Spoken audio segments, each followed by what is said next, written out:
안녕하세요. 오늘은 유튜브 채널 정법 2013에 올라온 영상 자료를 좀 같이 보려고 합니다. 천공정법 1975강 술을 써도 되는지 이 영상의 일부인데요. 여기서 말씀하시는 분이 스스로를 수행을 마친 마지막 수행자다 이렇게 칭하시더라고요. 좀 독특하죠. 네, 맞아요. 이분 얘기를 들어보면 그 개인의 역할이라든지 아니면 뭐 진정한 가르침은 이런 거다. 또 우리가 흔히 말하는 인연 있잖아요. 주변 사람들을 어떻게 도와야 하는가.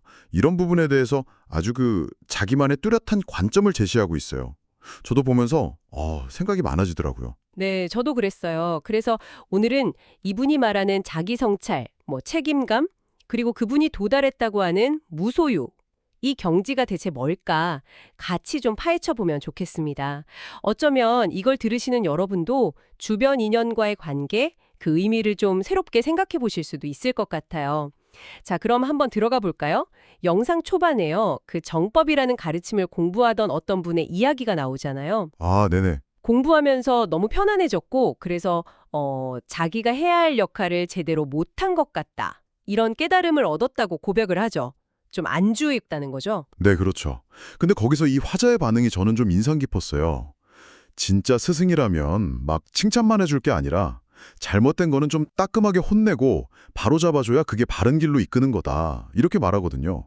특히 고생을 직접 안 해보면 다른 사람 힘든 거 잘 모른다. 뭐 이런 논리예요. 아, 좀 엄격한 가르침이 필요하다는 거군요. 네. 심지어는 국민들이 막 불평불만을 터뜨리는 거, 그거는 윗사람들이 자기 역할 제대로 못하고 있다는 일종의 하늘의 신호다. 이렇게까지 해석을 하더라고요. 상당히 단호하죠. 그 역할론, 이게 이분 이야기에서 되게 중요한 부분 같아요. 그럼 본인은 스스로 어떻게 그 역할을 찾았다고 얘기하나요? 아, 이분 말이 자기는 태어날 때부터 수행자였다고 해요. 근데 젊었을 때는 삶의 의지를 잃고 아예 그냥 죽으려고 산에 들어갔다고 하더라고요. 사네요? 죽으려고요? 좀 충격적인데요? 그렇죠.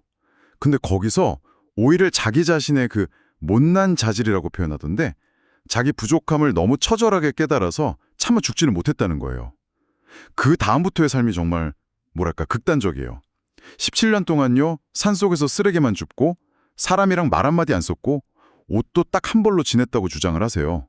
17년 동안 쓰레기만 주우면서 수행을 했다고요? 와, 우리가 보통 생각하는 수행이랑은 정말 다른데요? 그걸 통해서 대체 뭘 얻었다고 하는 거죠? 그게 바로 자신을 완전히 비워내는 것이라고 설명을 해요. 물건 같은 소유물은 당연하고 심지어 자기 생각이나 고정관념까지 전부 다 버리는 상태. 이걸 무소유라고 부르면서 이게 수행의 끝이다. 이렇게 말하더라고요. 내 것이라고 할 만한 게 아예 없어져야 한다는 거죠. 아, 여기서부터 이야기가 더 흥미로워지는 것 같아요.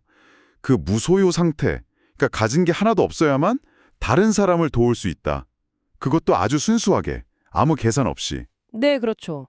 내가 가진 게 없으니까 상대방이 그냥 투명하게 보인다는 거예요. 그래서 그 사람한테 진짜 필요한 걸 정확하게 줄 수 있다. 이런 논리인데, 와, 진짜 좀 급진적이죠? 네, 굉장히 독특한 관점이에요. 그러면서 이제 현대사회 문제점으로 넘어가는데요. 맞아요. 지금 시대는 사람들이 자기 주변 사람들, 그러니까 인연들을 진심으로 돕기가 너무 어려운 시대다, 이렇게 진단을 해요. 만약에 내가 도와야 할 인연인데 그걸 망설이거나 그냥 외면하고 시간을 끌면 결국에는 그 관계 속에서 서로 힘들어지고 아프게 될 거라고 경고까지 하고요. 책임감을 엄청 강조하는 거죠. 가진 게 없어야 제대로 도울 수 있는데 현대인은 또 그러기가 어렵다. 그럼 해결책은 뭘까요? 이 딜레마를 어떻게 풀라는 걸까요? 주변 사람 돕고 싶은데 힘들다. 이거잖아요. 해결책이 아주 그냥 직접떨입니다. 도움이 필요한 당신의 그 인연들 있잖아요. 그 사람들을 자기한테, 즉 수행을 마친 나에게 데려오라는 거예요. 네. 다른 사람한테 데려가라고요? 그게 어떻게 해결이 되는 거죠? 좀 이상한데요? 그 논리가 이렇습니다. 이 수행자인 자신이 그 데려온 사람을 도와서 빛나게 만들어주면 그 인연을 데려온 당신의 삶도 덩달아 같이 좋아지고 빛나게 된다는 거예요. 그러니까 단순히 아는 사람 많다고 막 자랑만 할 게 아니라 그 인연들이 진짜 빛날 수 있게 돕는 거, 그게 바로 당신이 해야 할 내 할 일이다. 이렇게 강조를 하더라고요. 그 책임을 다해야 한다고요. 네, 오늘 저희가 한 수행자의 정말 독특한 경험이랑 철학을 쭉 따라가 봤는데요. 진정한 가르침이 뭔지, 또 극단적인 자기 비움으로서의 무소유, 그리고 관계 속에서의 책임감까지. 정말 무게감 있는 주제들이었어요. 그렇죠.